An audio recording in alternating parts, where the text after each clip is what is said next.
Well, folks, welcome to Crafty Crows, where you have the unfortunate pleasure, even though I've been told not to diss myself, I am your host this evening with the ever-capable Jason Conway. I couldn't do it without Jason. So I think Jason's popping in the chat the running order so you can see what's going to come up. I'm going to do a little bit of housekeeping. When each poet is reading, please mute. There's nothing worse than hearing you cry with appreciation while they're doing their poetry. So please don't do it. You can clap after they've read. You can unmute and cheer at that point, and I'll let you do it. I'll give you a little notice when we're going to do that. We are being recorded, definitely so. Only share poems that you're happy to class as being published. Open mic poets, you know the drill. You've got 3 minutes, so please keep to that time limit. Otherwise, you might come to an untimely end. That sounds awful, doesn't it? That's not in Jason's notes. I just made that up. He never knows what I'm going to say. Right, please use the chat to share your bios, books and events. You know, I mean, if you happen to be a host of Prickly Pear or, you know, some kind of show that's coming up, Clive, you know, feel free to put that in the chat. Show would that be then? I don't know. I do know, but I'll be busy hosting. The GPS is a volunteer-led society, so please spare a donation if you can, or consider joining with a society membership. And I'm sure Jason will share details of how to do that if you're interested. A little bit of an additional bit of housekeeping from me, because we don't like punching down, and if there are any content warnings for your poetry, please share them. We want everyone to feel safe here. And intro housekeeping poem. I found a poem. So the poem I'm going to share with you is one that I created for an event I went to a couple of weeks ago called the Writers Workshop Write More in 24. And the poem that I wrote was, I don't know, I have a title actually. So it's called Poem. Just start. Never be afraid to put your pen on paper, to type the keys that form the words. Just write. All the editing can be done later. Take the lessons from your heart. Just write. Even if the thoughts aren't finished, never let your hope diminish. Just write. Everything you know, you see, you feel, make it known and seen and make it real. Just stop. Getting in your own way, write, without censoring everything you say.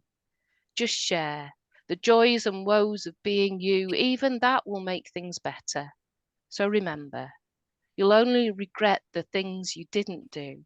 So start, write, write, write, stop and share. Mm-hmm. That's an instruction for tonight. So we'd love you to share all your wonderful words with us, and we have the running order shared in the chat. And first up is Naima Chan-Chun. So please, Naima, if you're ready, everyone else, please mute. Diluted. I do not believe, as my grandparents did, like my parents believe. As my children don't, though one believes. Losing my Moroccan, defeatedly dwindling, gradually ebbing away, until one day no one will remember Moroccan in the family. My name is of the motherland, like my children's. Their children, maybe not.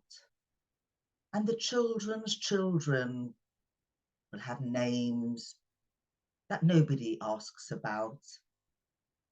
My children do not speak my grandparents' tongue. Will my own Derija flee from recall, overpowered by English? Or will it linger like Kandisha's kiss signalling the end.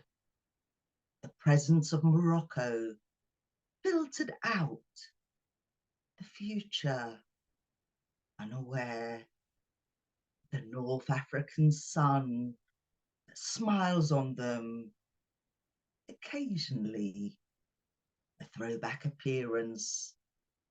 The girl with Morocco in her eyes, the boy with Picholine olive skin.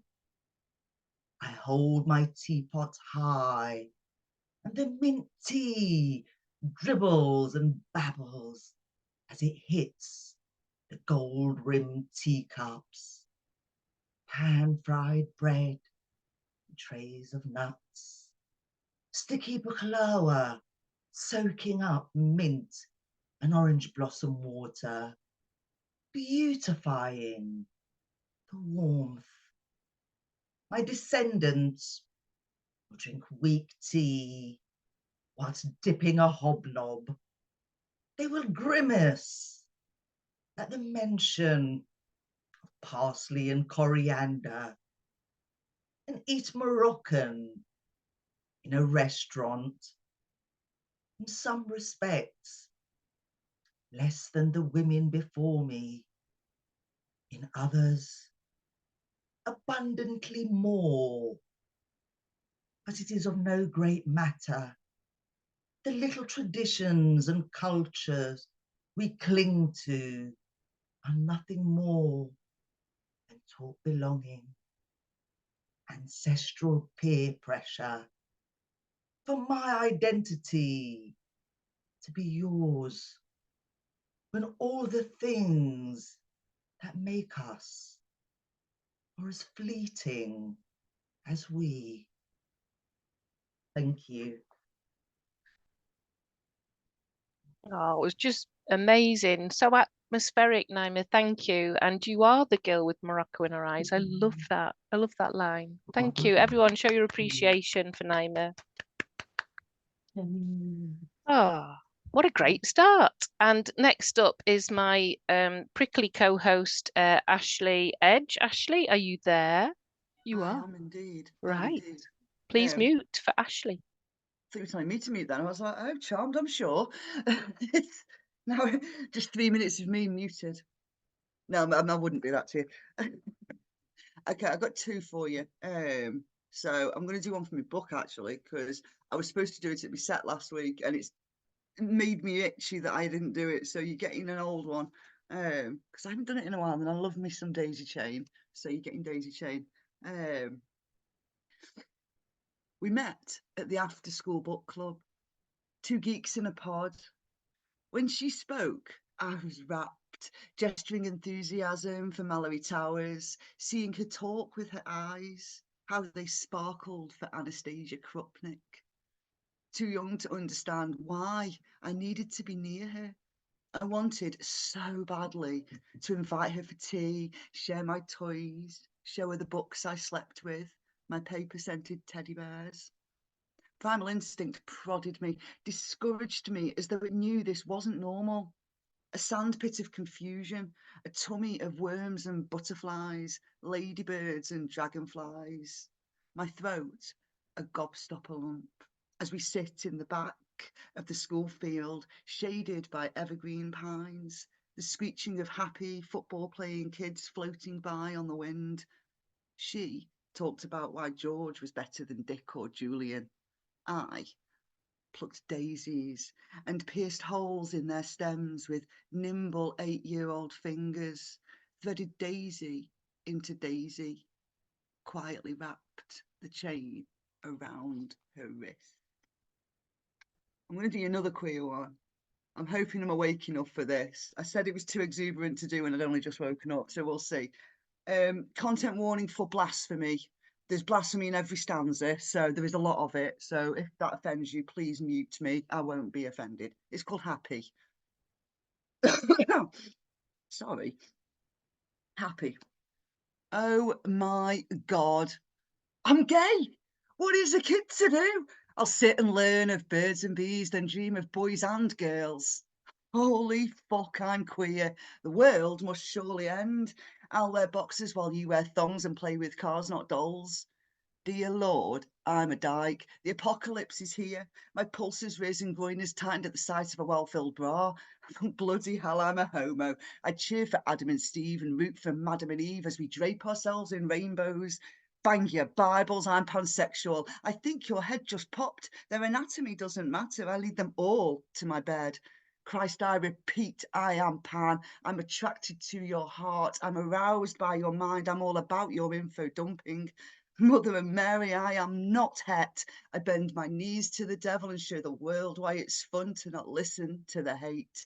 Jesus, hear me, I'm not straight. Hell has risen for you all. Watch me not burn for the sin of loving people for their hearts. Oh my God, it's true. I'm as gay as can be. I'm as happy as it gets about my sexuality. Oh my God, I'm gay. The world has failed to end. Holy fuck, I'm queer and the planet still turns. Dear Lord, I'm pan and nobody got hurt. Bang your Bibles, I am gay. I'm as gay as can be.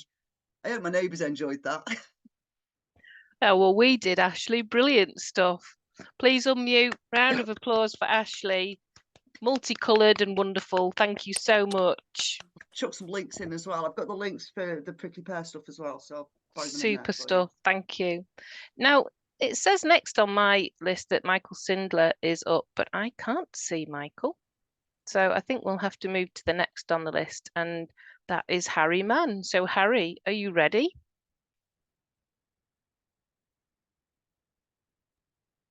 Hi everybody. Hi. There we go. Sure, just 2 seconds. Hang on. Yeah, I just want to read.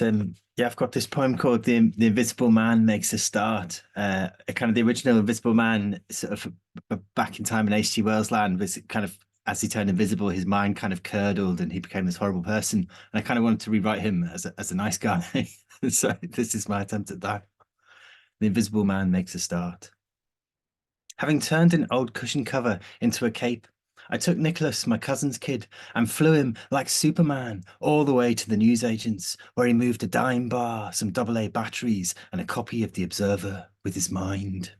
For years now, I've spent much of my time on what is and what isn't, and played the odd hand at the local casino, where my uncle, who'd been recently widowed, bet the month's mortgage on red and arguably won.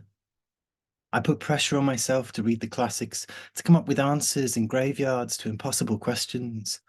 But the last time I slipped into a pew unseen, I sneezed. And following a round of denials, I found myself having to explain how I became invisible, which, forgivably, nobody believed. But a few months later, the Archbishop visited to smile flatly at the cameras and kiss where I'd stood in my trainers. Accidents happen, as they say, but I was glad that this one brought everyone together. Once too quick to find a seat in first class, I'd forgotten how transparent I'd become. Working for a magician was short-lived. I was smacked in the eye when I couldn't catch in the stage lights the twist of an aluminium hoop.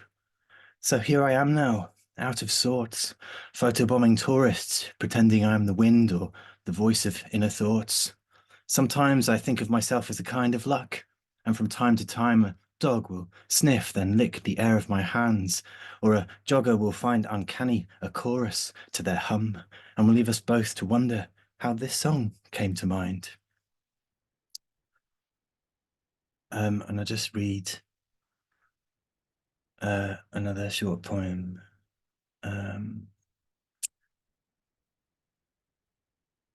I was looking at interviewing different trees in the region, and I went with an artist called Louise Goult, and we went up the kind of edge of the northeast coastline into Deans, which are these places where the woodland meets the sea. And so this was an attempt to interview a broadleaf tree. As a sapling, I felt more top-heavy than most, that being under the laddered shadow of the storied crowns was the most natural thing in the world.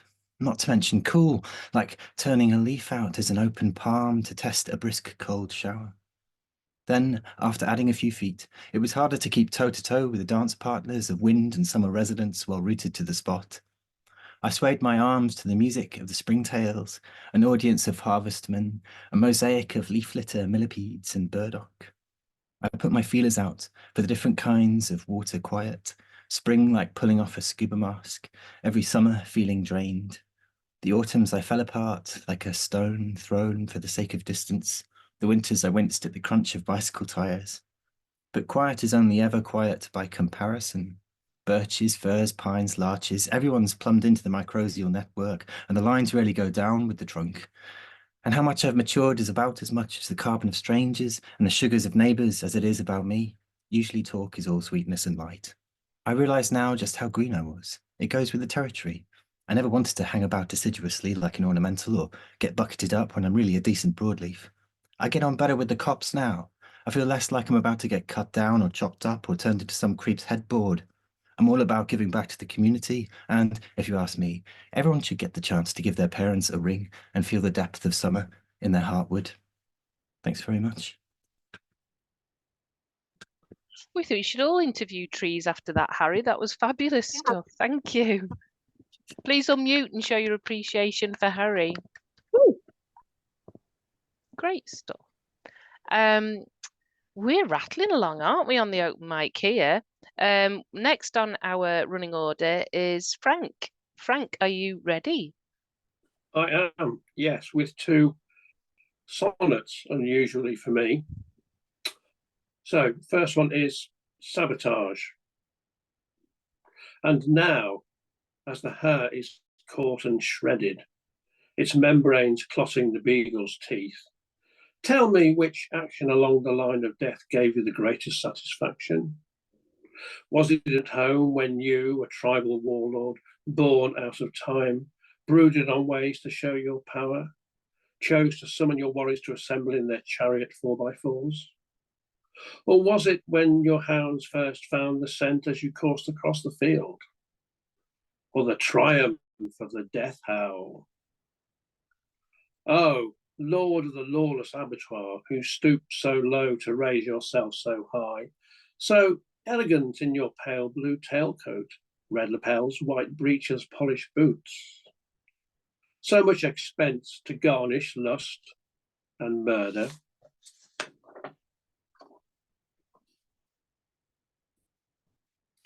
Second one, in a somewhat different emotional world, it's sorrow. Can we enter into love without its shadow, the price we never hope to pay? What can take away sorrow? A wind as warm as a hand to lift, carry, inter it underwater? Rain, which says, I bear so much else away towards the sea. Time, but time forgets and cannot gather all, is unreliable. Death, why must we wait for death to erase with the last breaths the residue of our losses? Can we live beyond sorrow? In some sphere perhaps of dissociation where truth wraps futile on the glass. Why do we manufacture sorrow when it springs unaided from our clay? That's it. Thank you so much, Frank. Really interested in your exploration of sorrow there. Wonderful. Margaret, you're next up. Are you ready to read? Yes, I am. Hello, everyone. I'm just going to read one poem tonight. It's from an anthology fairly newly out called Home Ground, and it's short stories and poetry involving mystery and magic. And this is one about Dylan Thomas. Dylan Thomas experiences enigmatic visitations in his boathouse. Starts with a quote. The great man said, discovering the boathouse at Louvain, a black magical bedlam by the sea, timeless, beautiful, balmy. There is nowhere like it anywhere on earth. She comes to him nightly, a traveller in time, with moon dust braiding her tumbling curls.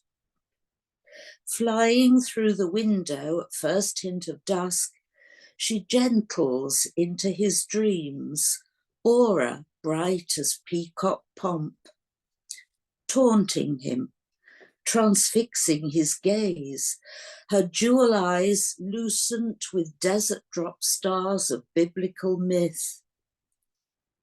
She brushes his cheeks with her feathered wings, baptizes him with salt tears from ancient sea caves, calling up memories of cool glacial streams where ancestors once slaked insatiable thirst.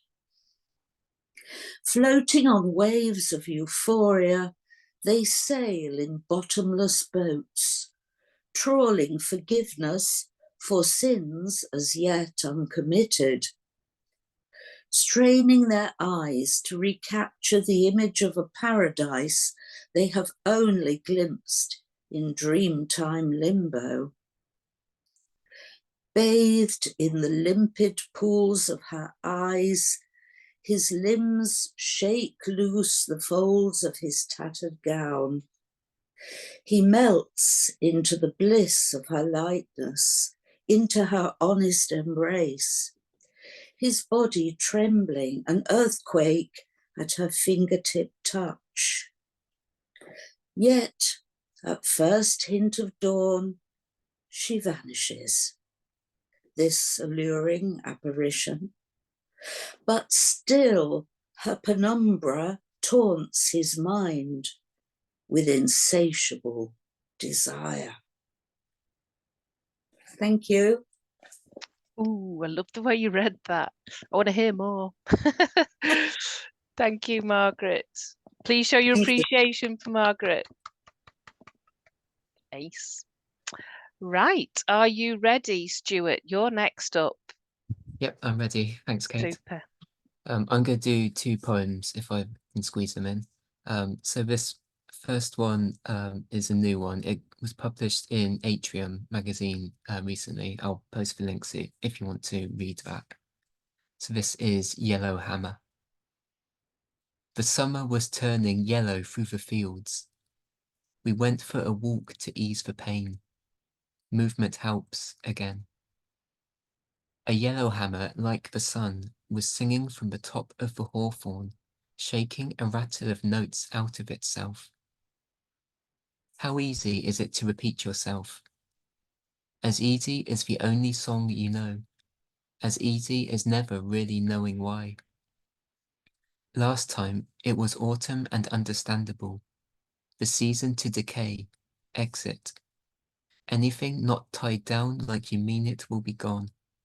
It gets darker than you'd expect. No longer a song coming from the hawthorn. Instead, the first drops of red appear in the haw lantern, and the yellowhammers flock like an emergency in the corn stubble. And the second one I want to read is another new one. This poem is called Harbour Light. My favourite weather is now, when the storm clouds beyond the waterfront build and fill the sky, while here there is still somehow the sunlight that strikes the brickwork on the houses and quayside inns. Such a contrast between the ground and the sky, between what is here and what is coming. Let's stay and savour this weather a little while longer. Pretend that life is always made of light that lingers on roof tiles and gutters. Perhaps the argument will not storm open this evening, and we can walk home, touch the bricks and say, this still feels warm. Thank you. I think we all enjoyed that, Stuart. Such gentle and meaningful observations and so wonderfully read. Thank you. Thanks. Please show your appreciation for Stuart. Could you sit with that for a bit longer? Anyway, we can't because we have to listen to Gerald. That sounds awful, Gerald, doesn't it? Thanks, Kate. Tell me off. Tell me off. I can't wait to hear what One of you've the got best to share. we have to listen to Gerald. I know. I did it especially for you. Made you smile. Right. over to you. Okay, I'm gonna, because it's International Women's Day on Friday, I'm going to read a poem by an international woman, and then I'm going to read a bit of a poem about her. And the poem is by Wisława Szymborska, who's a Polish poet who won the Nobel Prize, so it's pretty good. And this is called Pieta.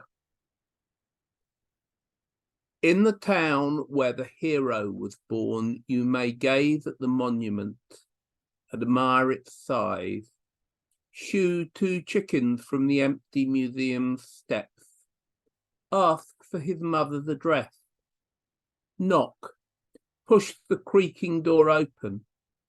Her bearing is erect, her hair is straight, her gaze is clear. You may tell her that you've just arrived from Poland. You may bear greetings, make your questions loud and clear. Yes, she loved him very much. Yes, he was born that way. Yes, she was standing by the prison wall that morning. Yes, she heard the shots. You may regret not having bought a camera, a tape recorder. Yes, she has seen such things. She read his final letter on the radio. She sang his favourite lullabies once on TV. And once she even acted in a movie in tears from the bright lights. Yes, the memory still moves her. Yes, just a little tired now. Yes, it will pass. You may get up. Thank her. Say goodbye. Leave. Passing the new arrivals in the hall. So if you don't know Wisława Szymborska, I can recommend her. I was told to read some Polish poetry by my friend Anna, who's Polish, and I thought it might be a bit dreary, but it's actually she's a wonderful poet. And that copy of this book, when I bought it, there was a note at the back of it. It was sold by Wordery, and the note said, from a person called Gudrun Light, said, "Thanks for a special week.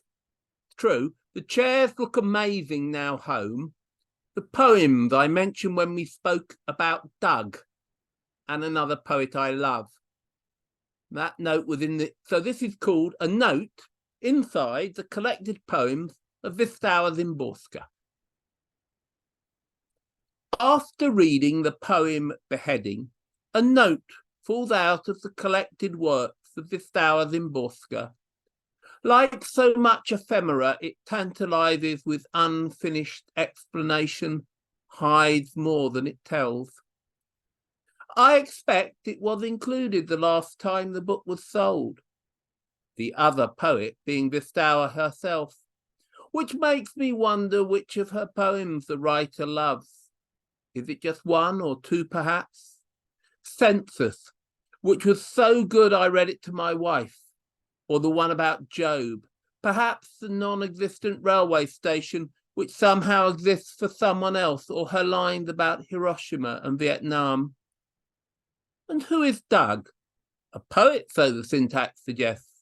Someone we understand who's gone away or is coming back. Either way, he's affectionately missed, cast in a room with a Nobel Prize winner. I'm assuming he would be chuffed. But that is only the climax of the note. We have the chairs to consider, those mystic, concrete, unpoetic chairs, which look amazing home. It's the sort of item you'd expect in a poem by Wisława Szymborska. To begin with, I imagine a Gothic castle or a Dada house, some seminal Macintosh originals.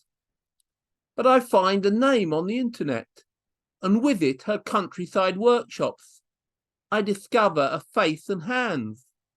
I see the kind of chairs she makes, imagines the ones that inhabit the note, now settled in a kitchen, beside a pitch pine table, a view of the Cotswolds or Bristol or the Malverns, where I purchased this book, £2.50 in a shop supporting Amnesty. My friend Anna tells me I should read more Polish poets, and this is the result. Yet even Anna, if I showed her the note, could not for all her Polish blood elucidate how special that week must have been to the note writer.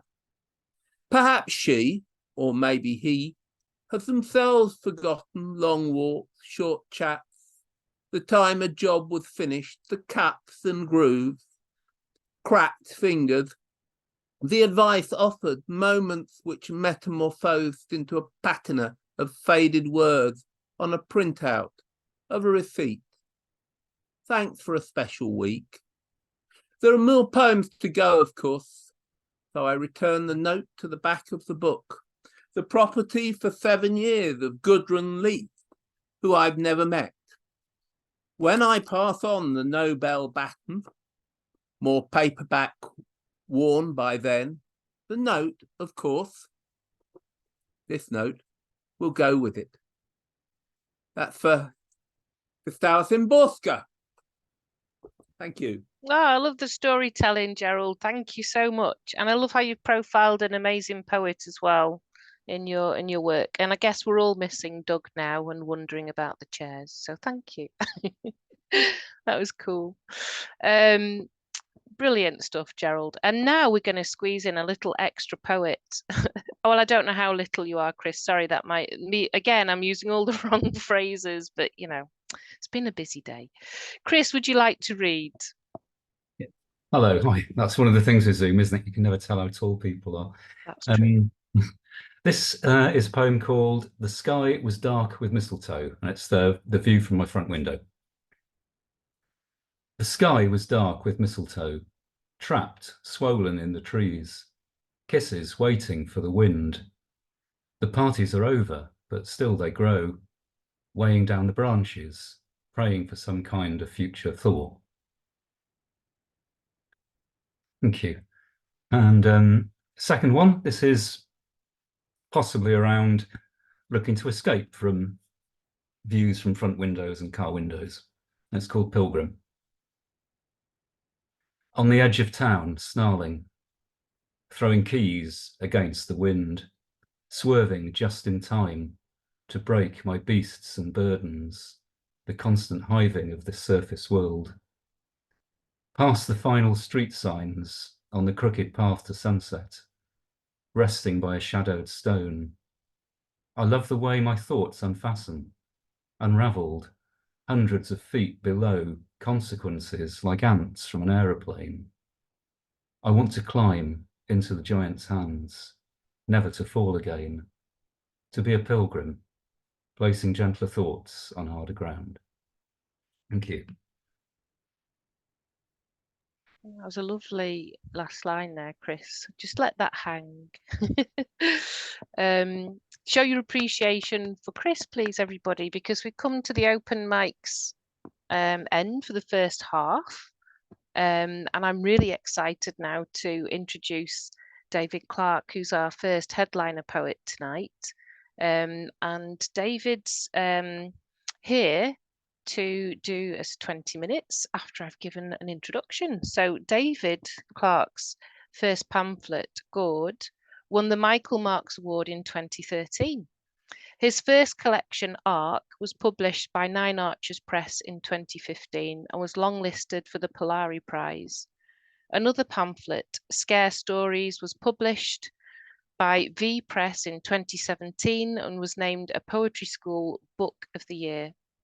His second collection, The Europeans, was published by Nine Arches in 2019, and his poems have appeared in publications including Magma, Poetry Wales, and The Guardian. His latest book, The Field in Winter, was published by Nine Arches last year. So we're absolutely delighted to have you here, David. I'd like to hand over to you. Thank you, Kate. Thank you for the invitation and thank you for all the wonderful poetry to the readers we've heard so far.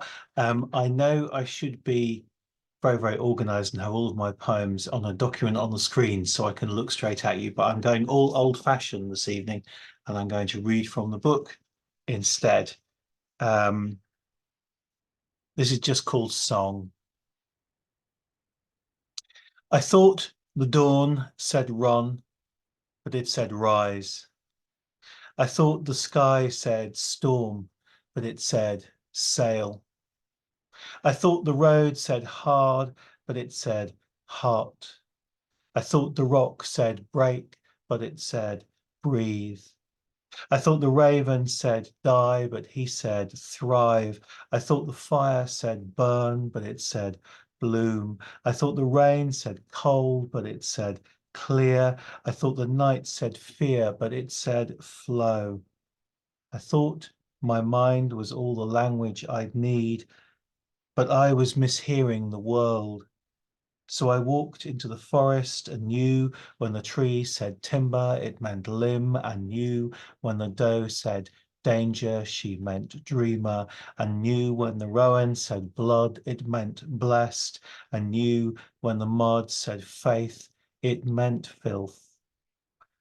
I thought the earth was a sorrow, also it is a psalm.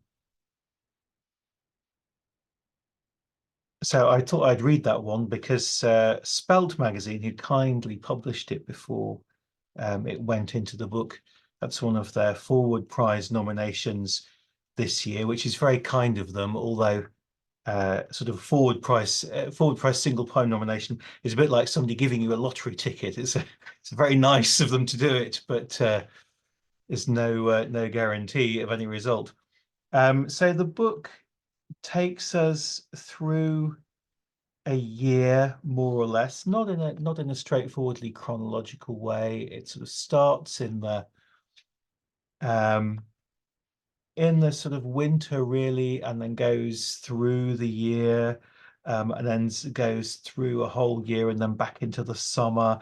The poems weren't written over one year, written over several years, but some of those years included the years of COVID, and it included also the years when my father was very ill and he died during those COVID years. So a lot of the poems, as that first one indicates, are about the body and nature, about the vulnerability of bodies, and yeah, that's about it, really. That's all, like, the best I can do to kind of sum it up. So I'm going to read you some poems which are appropriate to the season, and even though we're just into March now, this one is called February. I stepped across the threshold into a world of cold as carefully as if I entered a sleeping infant's room. Instead of dawn, I saw the sky shift from Marian to Egyptian blue. In fields and woods, the snow had gathered acres of light. I dreamed I walked into that daze and laid my body down. I had an empty mind of ice, a silent tongue of ice, and in that fever I let myself be sung, then, like a song, dissolve. Now, one of the things that you'll notice about the book, if you get a copy in your hands, and I will share a link, is that a lot of the poems are kind of repetitions. So I write about the same thing twice, quite a bit. So the same theme, but seen from a different perspective, or the same object seen from a different perspective. And there are a couple of poems about my commute to work. I'm lucky enough to commute along the Severn estuary every morning by train. And so this is the first of my 7 poems, and it's just called The Severn by Sudbury. Rearing over a tump of grass, a craft. It cups its years of sand, a shapely palm of fiberglass, blown watery blue by briny wind. Its other freight is one frayed net, the whole of a sky. Oarless, it still seems to heave a course across the current's sly demands. It does not rest upon that dune, remembers still the lurch of tides, human shapes it bore into a lantern swinging gloom. Poor boat, I see no hands to haul your shining cargo clear. And a lot of these poems, through necessity really, of that time we all spent in lockdown, are very close to home. Poems which are really written just walking around the streets and the parks near my home. So I feel now every time I go out, even just to kind of walk the dog, I'm sort of back in the book. I'm sort of walking around the space that I wrote. And one of the things that happened during this time was, you know, for a while we had a sparrowhawk living somewhere near us in the woods, just over into the next street, I think. And one day it flew into one of our windows. It's called After Impact. An etching splayed on cold glass, intricate as ice on shallow water. It shimmers like feathered breath or smoke hung in the window's white frame. What was it that collided with our house? That sparrowhawk shaking itself on the lawn? More likely, a missing spirit who circles us in loops of love. We trace the idea of it in the pain. Imagine ether becoming body, ringing the cracked bell of this world. It leaves us baffled, witnesses of grace. I'm just checking the time. So the book, as you know, is called The Field in Winter.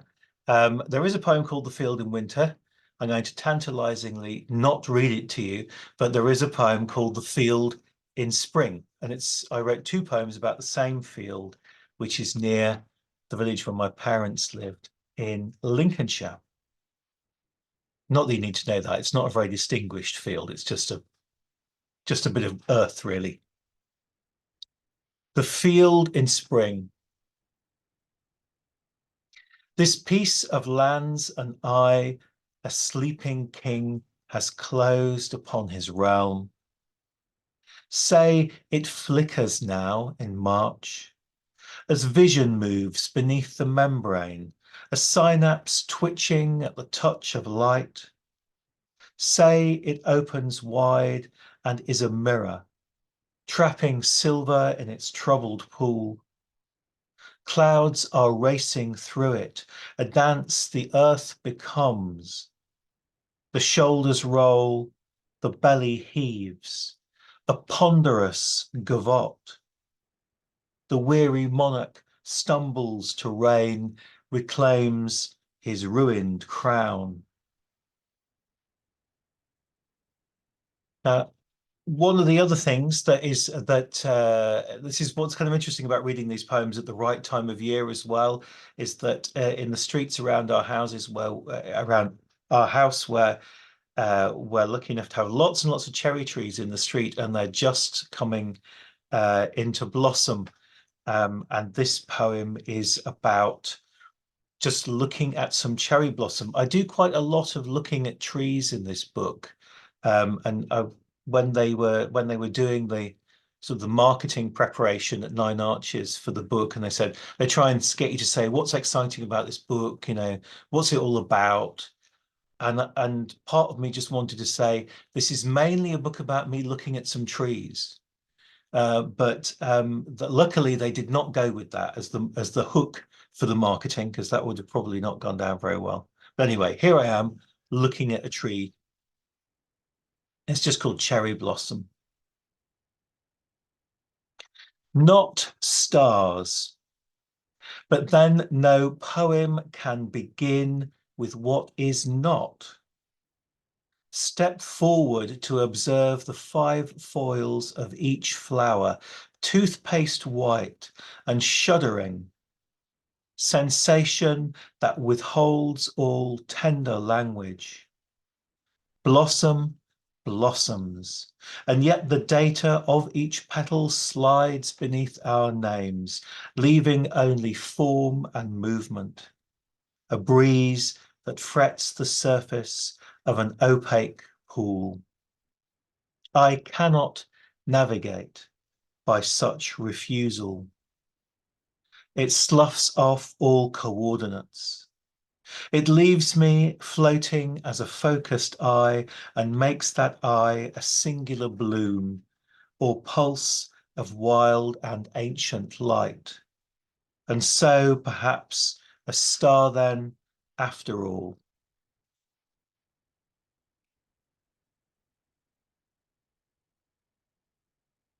So another phenomenon of, I think it was the first summer of COVID. For some reason, I won't say a plague because I like starlings, but we had a lot of starlings in our garden. They seem to be everywhere in the town as well. So there are two poems about starlings in the book. And this is just the one about watching the starlings in my garden. It's called Starlings in the Garden. Molded sleek for water more than air, I think, they dive the depth of morning, a quill of arrows loosed into a battle. Wide boys in from nowhere, they strut in tonic suits, give clannish nods and winks.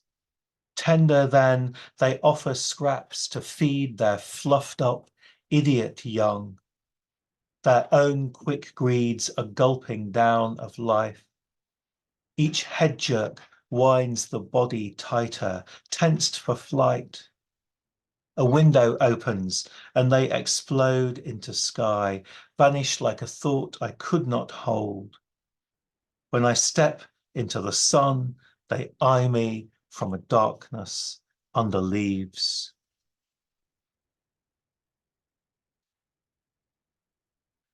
One of the other things in our garden home, we have a very gnarled old plum tree, which fruits kind of quite irregularly, quite unpredictably. But a couple of years ago, we did get an absolutely massive plum harvest. So there are two poems in the book, one called Before the Plum Harvest, one called After the Plum Harvest. And this is the sort of spring-like before the plum harvest, or kind of maybe earlier summer, I guess. I test their flesh with my fingers. A young wine's purple gleams beneath the bloom I rub away. If the stem will give them gently, if they roll into my grasp, there may be sun enough within. But when I force, they green against my teeth.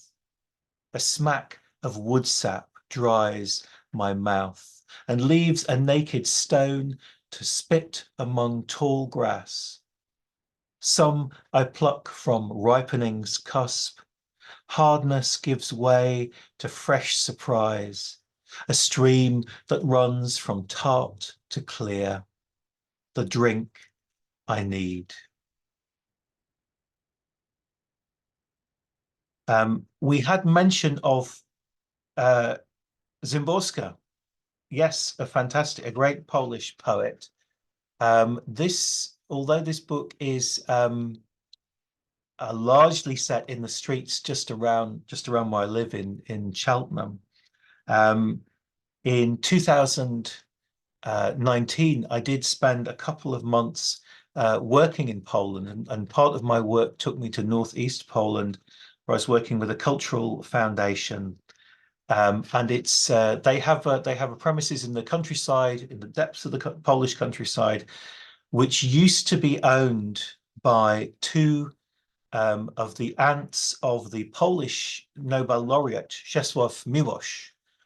So a lot of this book is in some ways influenced by that trip to Poland as well, and a little bit by Miłosz. And one of the things that I did while I was in Poland was I took part in a reading of Miłosz's poetry, which was an amazing experience. They basically gathered people from the nearby villages outside this house and we all just recited Miłosz poems kind of to the countryside, to the trees and to the lake, and it was amazing. So they asked me to read a translation of one of his poems, which I kind of fluffed up a bit actually in the process, but never mind. So this is the poem that came out of that, and it is called Reciting a Poem by Czesław Miłosz at Krasnogruda. The first thing I want to tell you about is the trunk of this linden tree, the surprise of its having taken up a whole day's heat from the earth through the wick of its cracked skin. Then at my feet there are ants in a web of leaves, twigs and dust, busy in their unknowable world. The villagers line up to speak the poet's words, which I do not understand fully in any language. I've chosen one of his last, taking it as confession of doubt that drove him. The villagers listen politely as I stumble over the poem's uneven threshold. If I could at last tell you what is in me.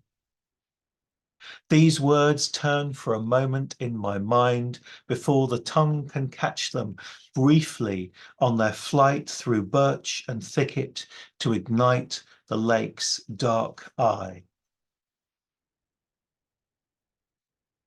I'm just going to do you two more. I'm going to sneak in two more. I think I've just about got time since we're on a Polish theme.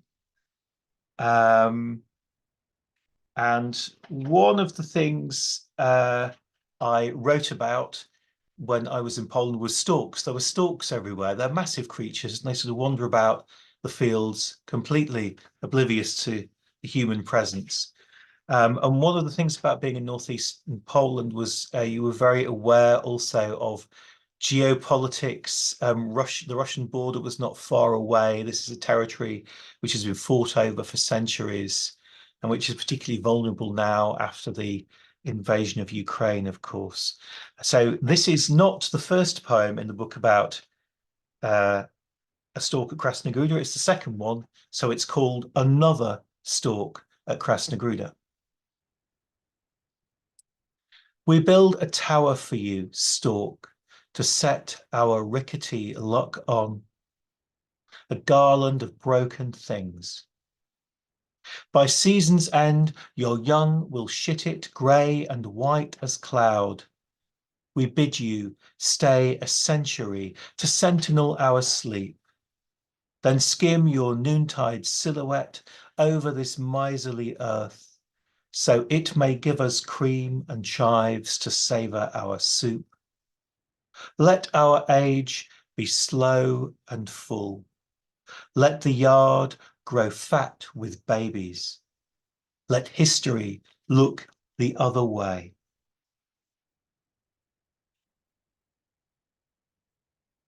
And my final one then, on a similar sort of theme, since we've just had the anniversary of the invasion of Ukraine, this is a poem that was written very soon after that first happened. And these flowers are still flowering every year in our garden, so it kind of has an anniversary, reminds me when I see these flowers of that particular moment. It's just called In Wartime. Who dares to speak today of crocuses? Their purple banners ripple in morning cold. Closed, they augur coming heat, how flowers ease apart to show yolk yellow stigma in their deepest fold. Inside the houses, news breaks bones as every day it must.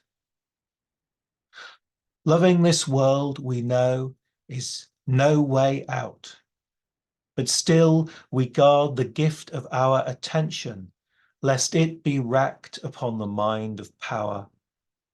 We seek a gentle reflex towards the day.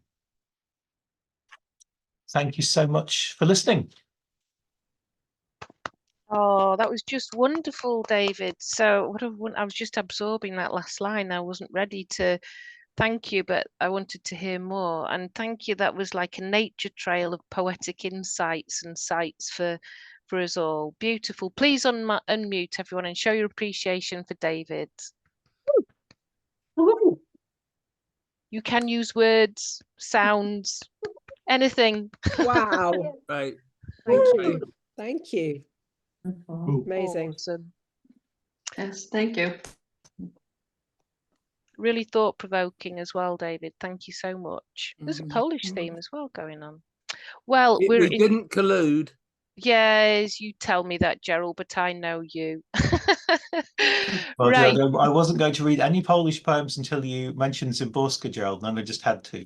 There you go. You see, you're a trendsetter, Gerald.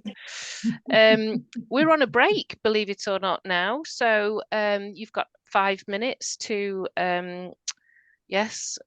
feed, water yourselves, and other things you might need to do. Do we keep recording, Jason, or how do we Stopping it, yeah. roll? As if by magic, the second half began. I am so excited for the second half. We start with a headliner, but before we go into that, you have to listen to me again. I've got a couple of announcements to make, and I just want to let you know what's coming up in April and May for Crafty Crows. On the 3rd of April, the features will be Hannah Teasdale, and on the 3rd of May, Frank McMahon. I hope I said your name right there, Frank. You did. You win a prize because not many other people get it right. I try my best to get my words right. Lovely. So definitely be there and come along and see the feature poets and join the open mic. I'm about to do another poem. I've chosen this poem because of introducing Charlotte just after. Like I said, I went to a writers' workshop conference in Sheffield, Write More in 2024, and there was a wonderful session on neurodivergent writers and how to manage our neurodiversity and sensitivities. And if you're interested in the course that this lady runs, she's called Amanda Marples. So this is Amanda's words of wisdom. Amanda reminded us, rejection, sensitivity kept us safe within the herd, when shame was the name of the mammalian survival game. Socially reinforced because isolation was life or death. No wonder we're all so sensitive. Our brains are still the same prehistoric versions. There are no updates due in our lifetimes. So we need to evolve our strategies, especially if we want to write creatively, because exposure won't kill you. But perfectionism, rumination, burnout, bitterness, and resentment will hold you back. And we don't need that. We aren't under attack. Though the writing industry isn't always friendly, rejection doesn't mean your work is bad. Soothe your nervous system with a bath, a walk, a nap, because survival doesn't need your writing skills. But what will work for you? Reconnect and recommit to your why. Rejection really isn't do or die, but writing is, especially if you have the writer's itch. I know I do. And I know this next poet has definitely developed the poetic writer's itch relatively recently and is fairly new on the scene as an incredible poet. And that isn't in the bio, but I'm going to just do the bio now, Charlotte, I promise. So our next headliner is Charlotte Faulconbridge. And Charlotte is an autistic, prize-winning poet, published author, musician, can I just say a stonking musician, and a TEDx performer and speaker. I've got shoe envy based on the clothes she showed me she wore at the TEDx, so there you go. After being diagnosed with a debilitating chronic illness early in her teens, Charlotte found peace within writing.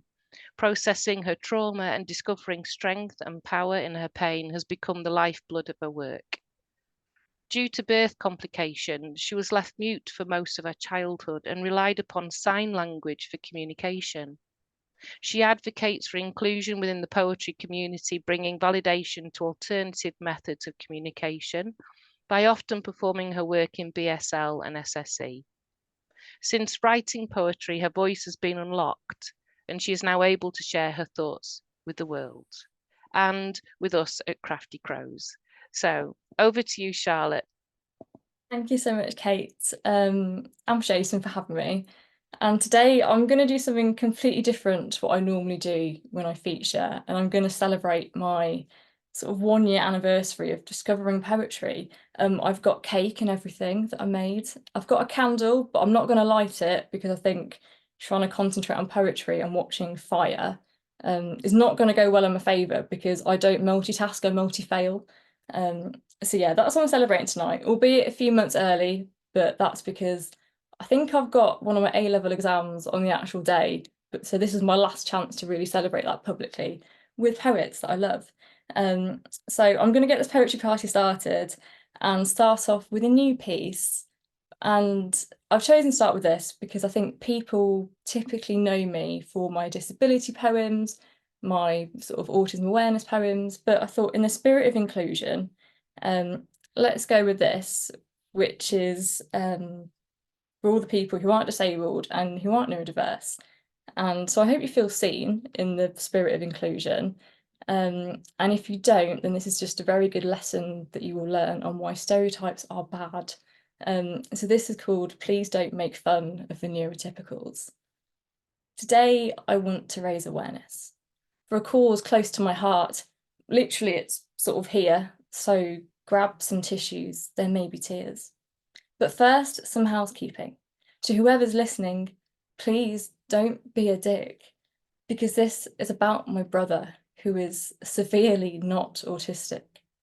He's got all the symptoms that go with his condition. He's allergic to repetition and he's a shit mathematician.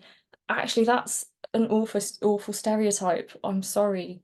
Non-autistic people can also be good at geometry, as with the right level of support, anything is possible. It really doesn't take much to make things accessible. It's just, he can't have a conversation without staring at a pair of eyeballs. It must be unbearable to have to lock onto an iris or a pupil every time he wants to speak to people. He's addicted to crowded spaces and talking to strangers. He loves loud and predictable noises and change that is major. But despite all of this, my brother is brave. He went to university and got decent grades. Yes, he had to do a course that would meet his needs. But there is no shame in studying a film and media degree. I'm so sorry if anyone here has a degree in film and media. I'm not laughing at you, purely at my brother, but he's always wanted me to write a poem about him. And even though I don't think that's what he had in mind, tough, that happened. So if you're watching this back on YouTube, James, then you're welcome. And my next piece tonight is going to be properly in the spirit of inclusion, as I'm going to be doing this in BSL as well as spoken word. And it's called Disabled is Not a Bad Word. In a world that judges what is seen, misconceptions taint what disabled means, but it doesn't define spirit, strength or strife, nor does it dampen dreams that take flight. Invisible gifts within hearts reside, unseen abilities that cannot hide, the power to empathise and to care, our understanding is beyond compare. So let us rise united and free, to embrace the beauty of diversity, for disabled is not a word of shame, but a testament to the human flame. Let love guide us and we shall stride, roll or crutch side by side, together we'll rewrite and let it be heard that disabled is not a bad word. Thank you. And then the last piece I'm going to do that's kind of disability related is inspired by my book, and it's called This Is Me. The eyes are the windows to the soul, said Shakespeare, probably, but that only works if people clean their windows. I read facial expressions like a broken webcam. I'm as flexible as an iron statue of the Pope in the Vatican. I have the eye contact of an embarrassed Hugh Grant and the vocal expression of a shipping forecast presenter in a trance. Do we do love? It's a fact that's quite conjectured, but we too produce pheromones in our noses' olfactory receptors. But the diagnosis they gave me is a lie. Really, is there's no area in my life where I function highly. I dysfunction tirelessly. They say hi as if it's a compliment, a supplement for my verbal incontinence, but those words are a curse, a pedestal that I'm too short to climb on to admire the view of the rest of the world, because people expect me to ship miracles, as if I'm some mythical individual, the pinnacle of a scientific visual in their peripheral, so why do they treat me like I am invisible? They ask me if I have any superpowers, the way Rain Man picks numbers as if they were flowers, as if I need to get out of normal free voucher just to validate our encounter. But I don't need to justify my right to live. I don't need to offset my disability with a win, because being disabled was never the loss, not realising that sooner was really the sin. I don't need a party trick to audition for my right to breathe oxygen in, but the presumption is I have to inspire you to be worthy of the skin. So let me colour you inspired. We don't, as the only thing I do that impresses the men is getting to park closer to Tesco's and B&M, because we can't all be known for being sociopathic masterminds like Sherlock Holmes. Seriously though, Alan Turing cracked the code that saved our lives. I bore people to near death over Einstein's mathematical construct of space-time, which is fine, I don't mind. I think my victims probably do, but I just want to be seen, not misunderstood. So if I've got no superpowers, then what's my use? What can I even do? I guess I try to pave the way for others to walk through without hate, obstruction and discrimination too. But sometimes I do feel like I'm half a Rain Man. I can drop a box of matches, I just can't count them. But I do count, and that is always something to write home about. So, autism, what's the fuss? Is it beautiful or is it genius? Well, I can be a beauty, a fool, a genie and an arse, so if you want to learn, all you have to do is ask. Or buy my book, that's another option. Someone please remind me to leave links at the end of this, because I always forget. Now on to some poems that I thought I'd do tonight, because I always get asked to do them, and I never listen, so I'm going to do those tonight. And I don't think it matters how many times you do poems about disability rights or advocacy. At the end of the day, it's always the poems where you mention penises, brothels and gay sex that people want to hear again. So this is misheard lyrics. Have you ever heard a song but listened to it wrong and mistook the lyrics for something unintended? Well, I have. I do it all the time thanks to Clive. So I thought I'd share a few of my favourite gone wrong lines. Rupert Holmes sang about sipping pina coladas, but I thought he was asking if you liked penis enlargers. Billy Joel serenaded a man making love to his tonic and gin, but I thought he was shagging two blokes called Tony and Jim. Eurythmics said sweet dreams were made of these, but I thought they were composed mostly of cheese. Shania Twain sang I'm Every Woman, but I thought she was proclaiming to be Terry Wogan. ABBA told us to see that girl and to watch that scene, all whilst I thought they were killing the dancing queen. The police were searching for a message in a bottle, but I thought they were after a massage in a brothel. Madonna preached to a poppadom. Then Travolta and Olivia Newton-John said they went together like a llama dama kama chameleon. And as for Elton John, he was a bit of a chancer when he sang Hold Me Closer, Tony Danza. I thought John Lennon was Obi-Wan, but apparently he just wasn't the only one. He struggled to imagine there's no Devon, but I'm personally not struggling with that one. Prince just wanted some extra time and your kiss, but I thought he wanted to extradite your kids. Hot Chocolate believed in miracles, whereas I thought they removed umbilicals. Rihanna found Dove in a soapless place, and I'm still finding words that have been misplaced. So yeah, thanks Clive for the inspo for that one. And then the second piece that I always get asked to do, she's done the rounds, so if you've heard of me, you've probably heard this before. But I wanted to bring her back because not only did Jason publish this in Steel Jackdaw, but it was the first piece of mine to ever be published. And then that went on to this winning lots of awards. So yeah, she means a lot to me, this piece. And it's of course Nuclear Fuchsia. Why do I have to pick between pink and quantum mechanics? Can I not like electromagnetism as well as blush and bubblegum? Can I not wear magenta as I calculate inertia, or split the atom whilst wearing shades of salmon? What if I wore carnation to learn about the H-bomb's creation, or drench myself in watermelon as I witness particle acceleration? Because I like brains, and I like them big. And no, not just because the cerebral cortex is pink, but because I like to think, not just to look pretty. And anyway, my general relativity shouldn't be defined by my taste in colour theory. But it says here, fuchsia or fission. That is my decision. Well, can I not be more than one thing? Because I am a beauty and a geek. So give me sex, drugs, and nuclear physics for me. Quantum calculations written in cerise, the thermodynamics of our energy and the gravitational waves of the universe synergy. Not a wishy-washy pastel ultimatum with a half-life of rosy momentum. So spare a thought for my centripetal force and the spin of my reactor's nucleus core, because whether I like the dusky tones of photon diffraction, my matter matters.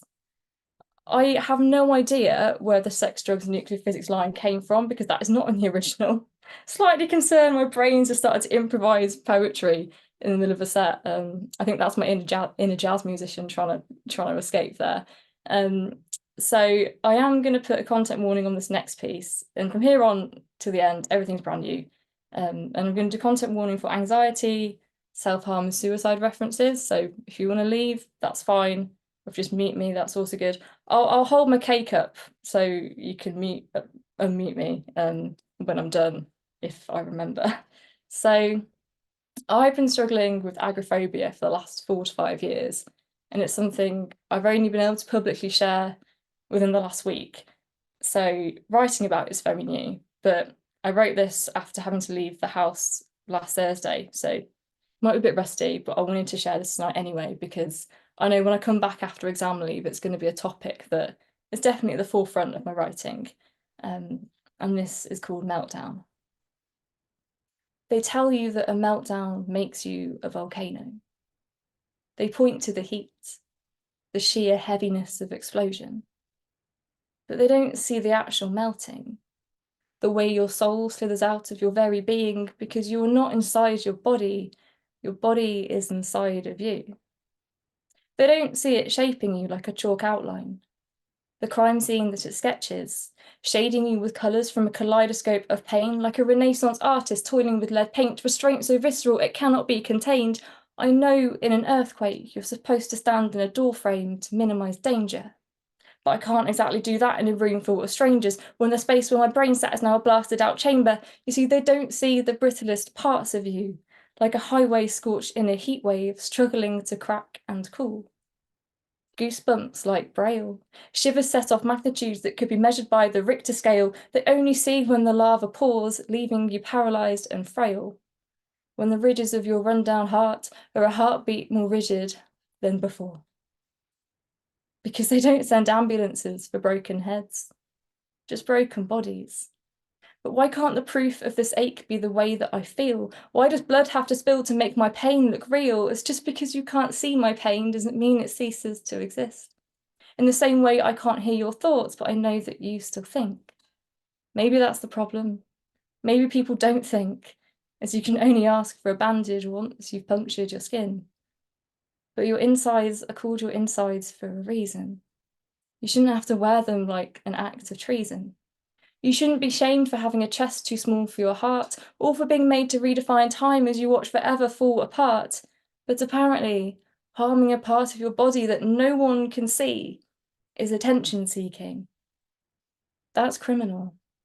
I'll admit I'm no angel, but my crimes of passion are nothing compared to these premeditated murders.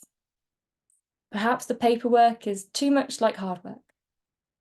But I'll tell you what does take more than one desk clerk. Unexplained suicide. A cold case warmed up of prevention over precedent, all because they failed to listen to the evidence. So thank you. I'll hold my cake up just in case anyone needs to mute me. And then my last piece, I'm going to bring you back out of the dark, don't worry. I think this is my new favourite piece that I've written, mainly because it's inspired by this incredible community and anyone and everyone who's ever told me that I'm a star in the last however many months. And it's really what that phrase has meant to me over the course of my confidence and speaking journey. So yes, this is called The Anatomy of a Star. They told me I'm a star because I'm sun-soaked, warm, kind. But in the name of people-pleasing, I was burning inside. They told me I'm a star, so of course I literally thought they meant I was far away and on fire. Or maybe they could see the smoke rising from every fibre of my cheeks, red eyes bled way past the watershed, dark circles burnt on my flesh, nights spent awake in bed, stomach starved instead of fed. They told me I'm a star, as I am extraterrestrial. Or worse, that everyone else feels the same way that I do, they're just a lot better at hiding it than I am. They told me I'm a star because I'm a teeny pinprick. Or maybe I'm just a prick, too harsh to avoid embedding myself onto every iris, self-destructively atomic, usually always in relationships platonic, way too many verses to be contained within a sonnet because I'm too much. I'm too big. I'm the gin without the tonic. Or maybe I'm the screwdriver without the sonic. So insignificantly small that I could fall between the space beside every molecule and the world wouldn't feel any differently at all. I don't know which is worse. So welcome to my superlative world. You see, they told me I'm a star because distance diminishes attraction. And every action has its equal and opposite reaction. Newton's third law. But this force leaves me sore.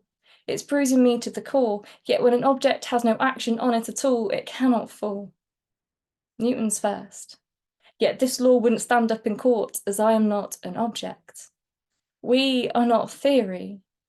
We are a science that cannot be taught. And I object to time dilation being the source, as we are so much more than an effect and a cause. We are an eternity, captured within an instant, too immeasurable to enforce. Because if there is precision to science, then why is my head a mess? Why is my heart on my sleeve and not cased inside my chest? Why can't I touch you through the screen, yet my words can? That is something physicists will never understand. But really, we're all stars, because every cell belonging to us on this earth is made of the same strength that is binding the universe. All the iron, carbon, nitrogen, everything in, above and under the sun means we're too alive to feel anything other than human. But I think they told me I'm a star simply because I make people look up in the dark. Thank you so much for listening, for coming to my little poetry party, for Jason for having me, Kate for hosting the open mic. It's been so wonderful. So yes, hand you back over to Kate and thank you. Oh, boom. What a set there, Charlotte. And I love that last line. Yeah, everything that grows starts in the dark, you know. Thank you so much. Brilliant set. For those scientists and poets amongst us, that was just delicious. Come off your mute, say and share what you think for Charlotte. Let it be your voices as well. Brilliant Beautiful. stuff. Can eat my cake now. Yes, thank you. You must have a look at the chat when you've got a moment, Charlotte. Lots of amazing comments there. Well, we have been delighted to have 2 feature poets, and we've still got some amazing open micers as well. Somebody chatting in the background there, which is fine because we haven't got our next poet open yet or on yet. But Courtney, are you getting ready? Because you're up next. Yes, Courtney's ready. So please put your mics on mute. And Courtney, over to you. I don't know why I'm speechless after Charlotte's set. I'm going to read a new poem, and this is the first time I'm reading it out loud in front of anyone, and it's about my neurodivergent brain and how my brain works. So this is called My Brain. My brain works in mysterious ways Others tend to call it strange, but I'm able to make it a place on time unless I'm having a toilet cubicle time. I remember things more clearly if numbers are involved, except when I'm stressed. I cannot sit and rest when I'm focused on something. I do my absolute best, but only in small chunks. Otherwise, I get overwhelmed. I love helping others, especially the kids. My empathy and patience has took me far. I may not know what to say all the time, but I sit beside you all the way. My brain works in a mysterious way. Others tend to call it strange. I act a little crazy in your eyes, but the next thing in the quieter times, it leads to. I'm just regulating my body. I'm learning to take my time. I'll see patterns when most don't. I appreciate the smaller things around me. I may not be the loudest, the ones people notice, but I am in my own way. Still a unique sis, I stand. Thank you. And that's the only one from me today. Oh, I think you were the perfect person to follow Charlotte there, Courtney. Thank you. And it's a brilliant new poem. Thank you so much. I don't know if Jason's going to pop the running order in the chat so people can see who's coming next, but I've got a list here. So, Paul, are you ready to read? There we go, just as I spoke. Paul, are you ready to read? Have we still got Paul? Did we ever have Paul? Okay, we haven't got Paul. In that case then, Lucia, you're next up. Are you ready? Yes, thank you. Over to you.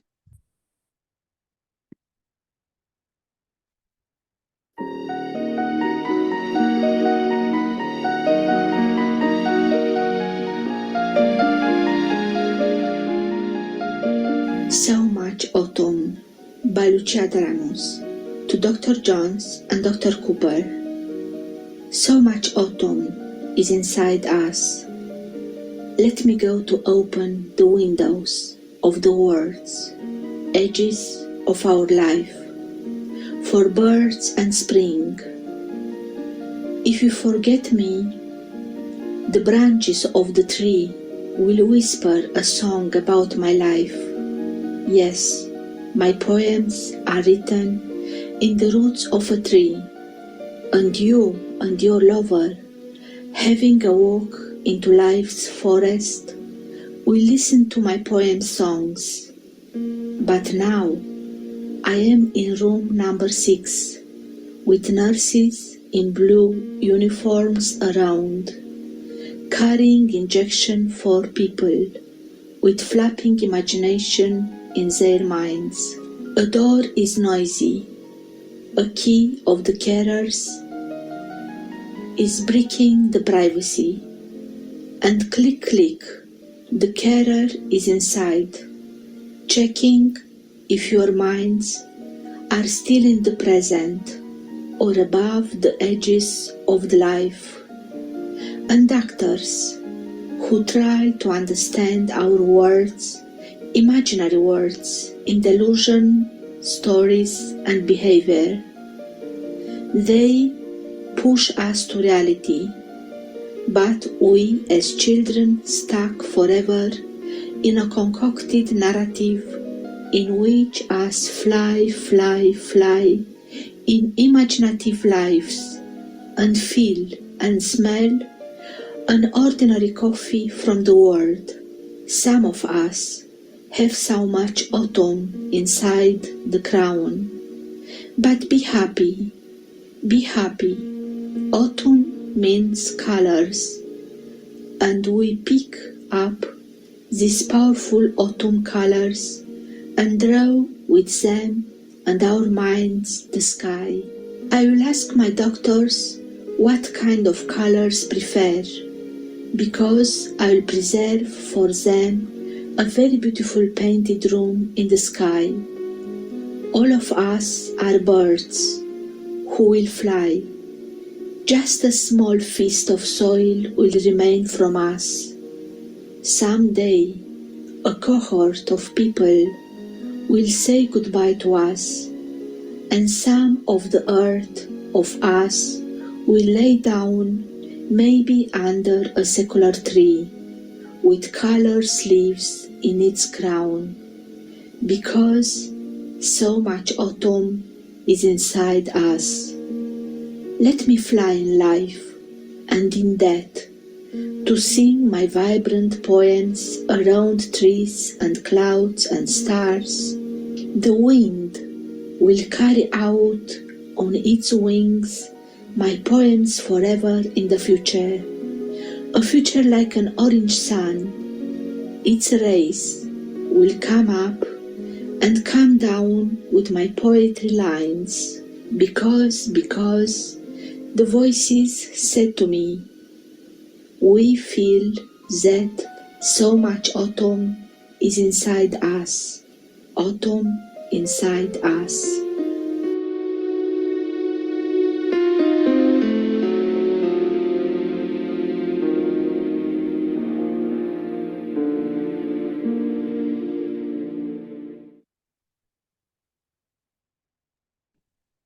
Thank you so much, Lucia. Thank you. That was incredible. The music and the words together. That just, and I think Gerald's got the word elegiac, I think.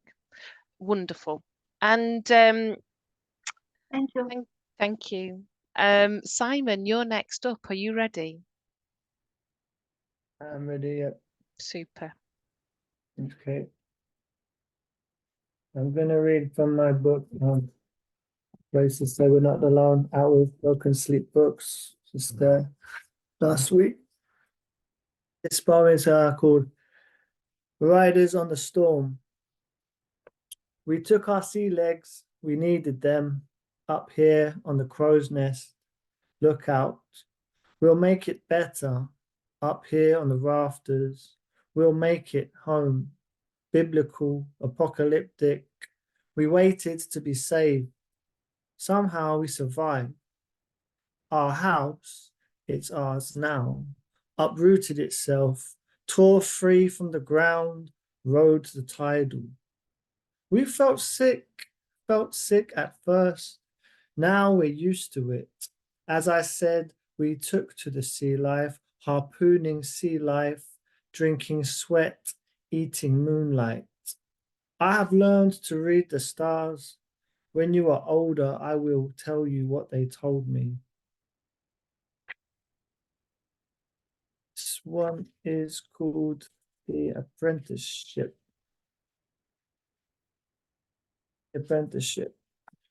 I arrived there at 10 to 8 in the morning, an industrial estate just off Junction 4. I parked my bike, straightened my shirt, and knocked 3 times as instructed. A man opened the door, introduced himself as Matthew. He'd spent his whole life manufacturing doors, said it was the best job in the world, as no 2 doors are the same, in that no 2 doors will open into or out of the same space to the same people at the same time. Over the next 3 months, Matthew taught me everything he knew about doors at least, until one day he didn't show up. The next day he didn't show up either. I went to his house, knocked and called his name and waited. No answer, so I let myself in. Inside, all the doors on cupboards, on cabinets, on wardrobes were open. Matthew had been looking for something. They found his car a few days later. All the doors were open, but they never found him. Thank you. Thank you so much, Simon. That's quite moving, actually. Thank you. Do you have a link to your book that you can put in the chat? It'd be good to have that to follow up. Yeah, I can post that. Brilliant. Thank you. And Laura, you're next. Are you ready? Yes, thank you, Kate. Yes. I'm going to read one that is inspired by my dislike of fences in this world. Fences between the United States and Mexico, between the wealthy countries of Europe and the neighbors to the south, and between other places. This is called To My Neighbor Who Built a Wall Against Me.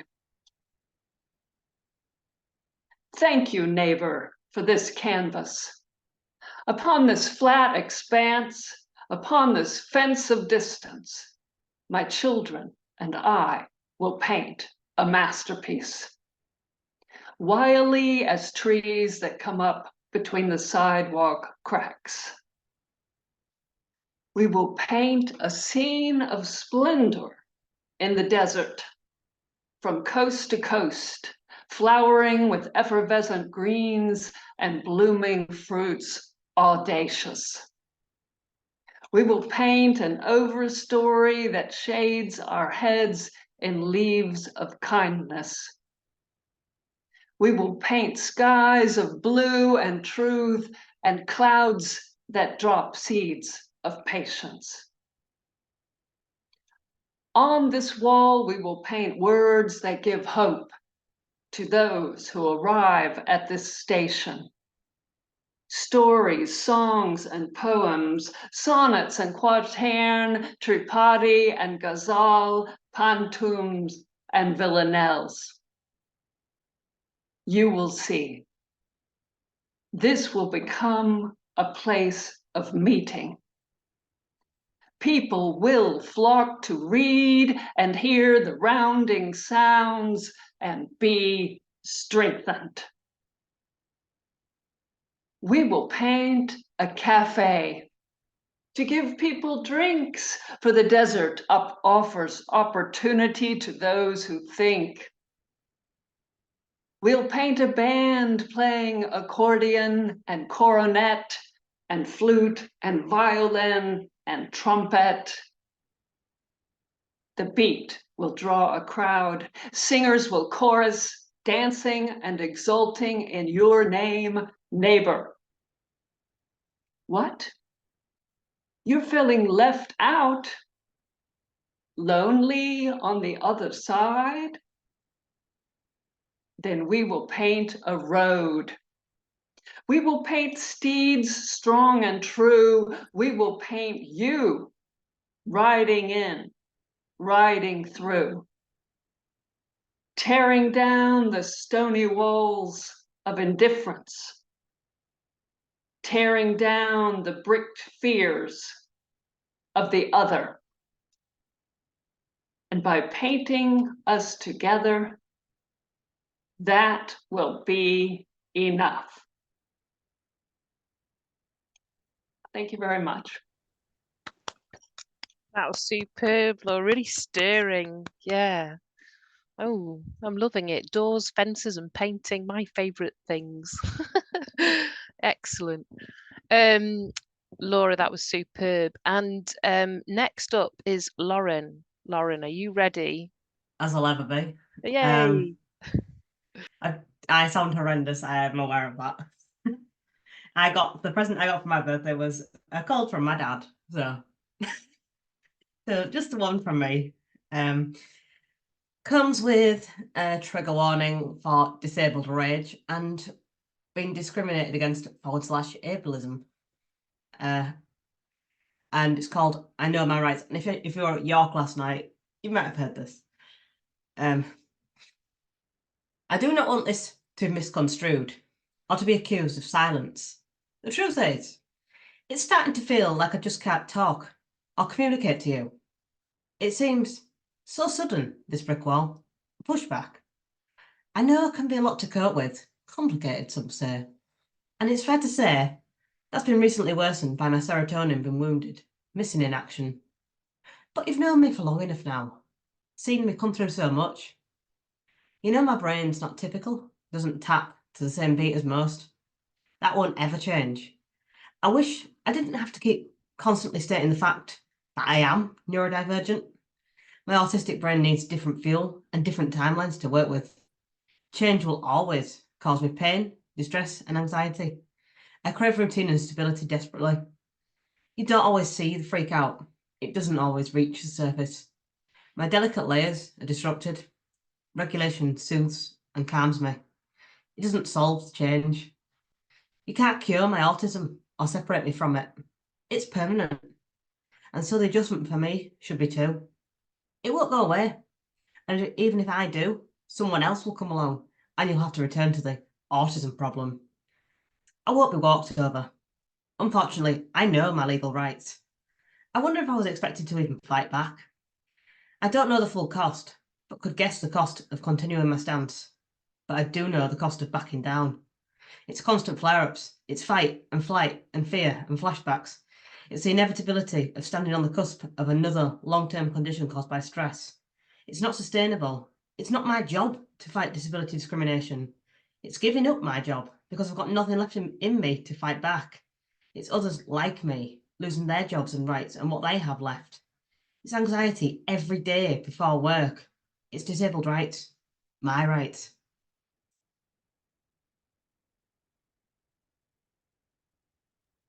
Well said. Well said. Thank you, Lauren. And I'm just saying that's the worst present ever a parent's ever got a child, just saying. Thank you, Lauren. And oh, Jason, you're up next, but then I guess you knew that. Are you ready? Yeah, thanks, Kate. Okay, well, Gerald's given me the idea to share a poem for International Women's Day, and Laura mentioned about fences. Well, this one's about gender fences. It's called Mother and Me and IWD. An acronym for sisterhood, the power held within, a vine that holds firm as rope to sail that caught the wind, the chaos of man made good by magic, clay of goddess, shaped tall as cedars, our feet given wings to soar above shadows cast upon you. Faithful as river flow, you are the source of breath, thirst of ground, a meditation of connection. As boys we tested banks, raced and rested, understood that we are fluid.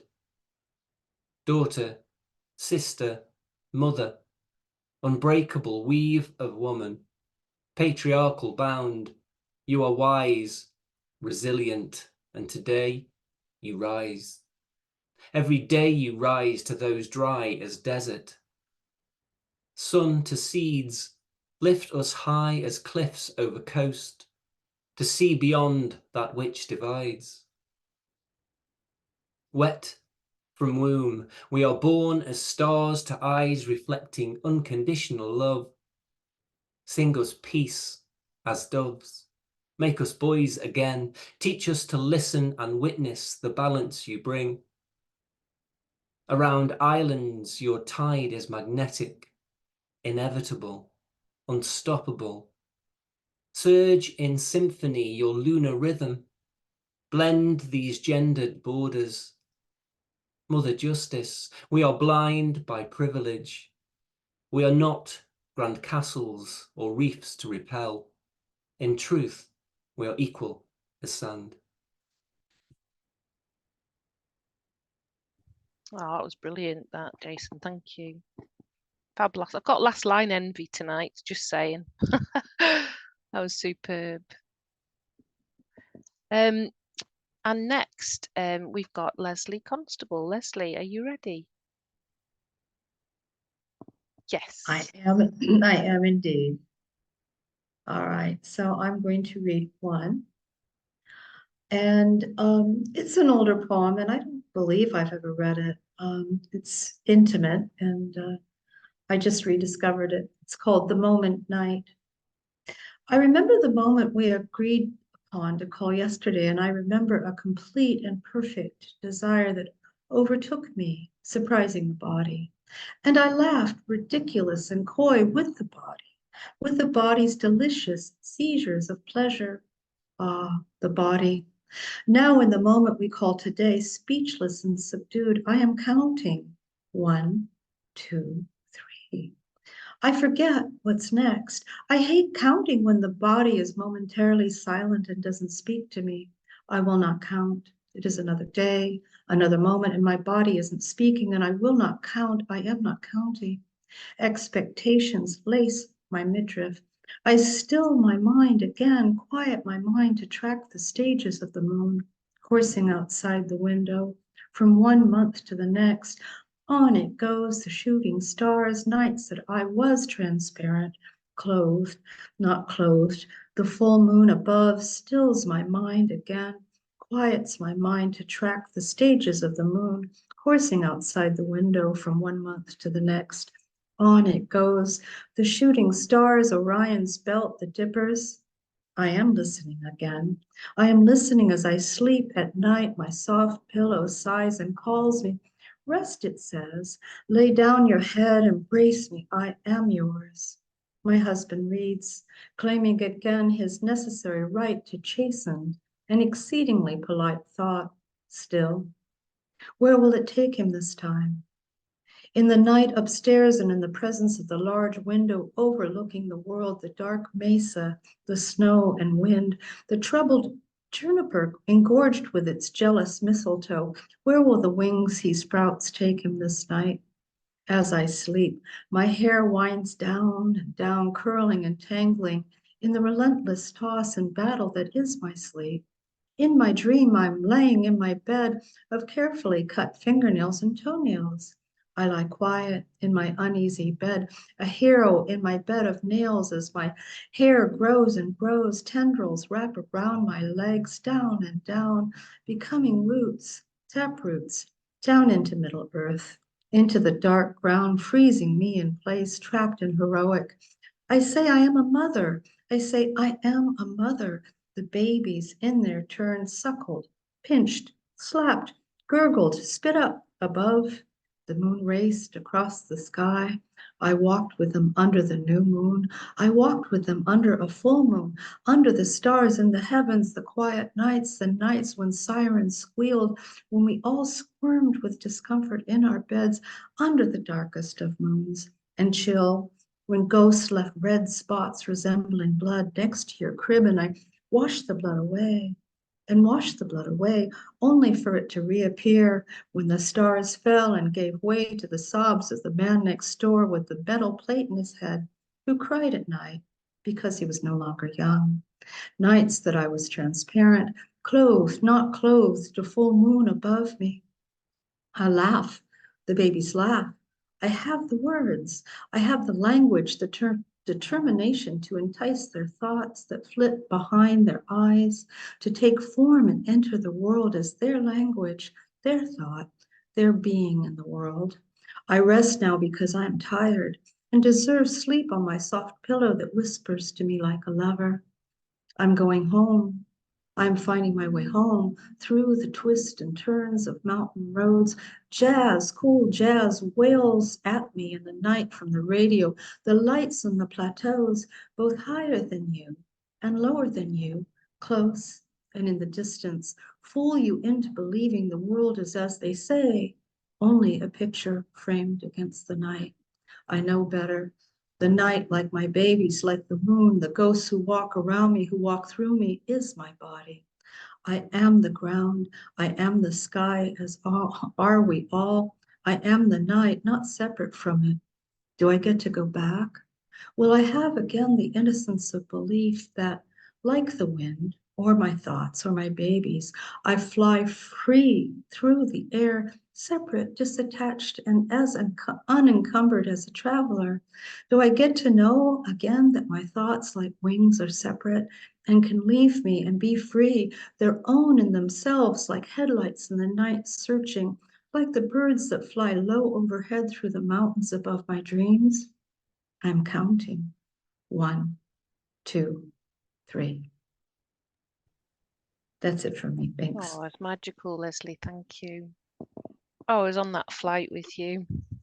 Oh, wonderful stuff. Oh, well, are we really at the end of the open mic, you ask? And I say, no, there's one last voice to be heard, and it's Clive. Clive, are you ready?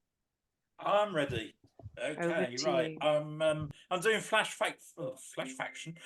fiction rather than poetry tonight. So you'll be relieved to hear that until you realise that my flash fiction is just as irrelevant and childish as my poetry. So I'm going to do 2. The second one's very short, but the first one is The Last Will and Testament of a Weirdo. And just so that you know, every place mentioned in this is somewhere in Swindon. To whoever finds this letter, there was no way I would pay anyone to write a will, so take this as the real deal. I hope this finds you well, by the way. First things first, I do not want my remains buried or cremated. I want to be dressed in bright colours and propped up at a bus stop in Swindon. This will give the locals something to talk about and could even attract tourists or flies, but let's not dwell on that. What I do want is a fake funeral, with a hearse containing a plastic skeleton driven through Priory Vale by an actor who will then park in a local supermarket car park, dance on the coffin while chanting "Good riddance, motherfucker," then dump the skeleton in a shopping trolley and drive off at speed. As for my money and collected shit, I have 4 people in mind. They are the miserable bastard at number 40, my sun-reading Brexit voting cousin Bert, my eldest brother Tarquin, and former boxer Mike Tyson. They must all have a midday brawl in Farringdon Park, and the last person standing gets the sheer joy of taking a wrecking ball to number 40, then donating my entire estate to a homeless charity of their choice. It beggars belief in the 21st century that even charities are homeless.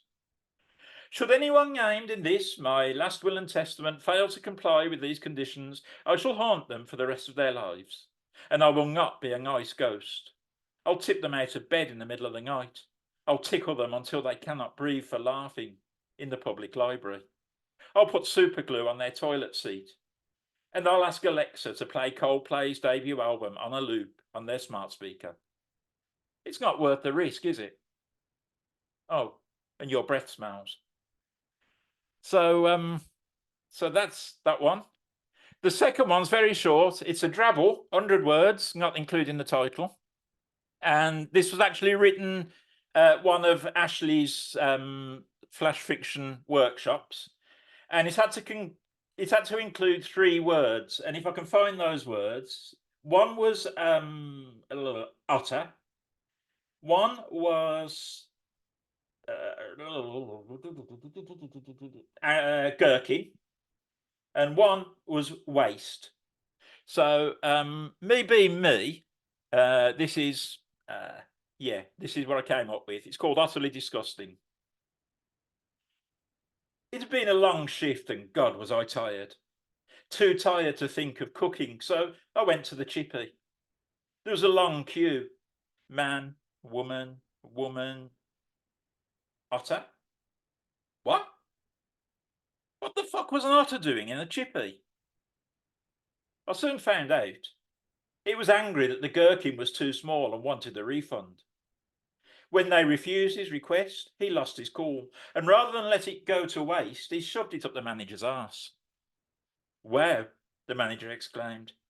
I normally have to pay for service like that. The otter blushed. And that's me done. Oh, and finishing on a wonderfully surreal note, Clive. So, thank you, everybody. We're bringing our evening to a close. It's been another stunning night at Crafty Crows. Fabulous features, Charlotte Faulconbridge, David Wright, and your wonderful voices on the open mic. And if you've had fun, consider a small donation so you can come back to appreciate future Crafty Crows sensations. Good night.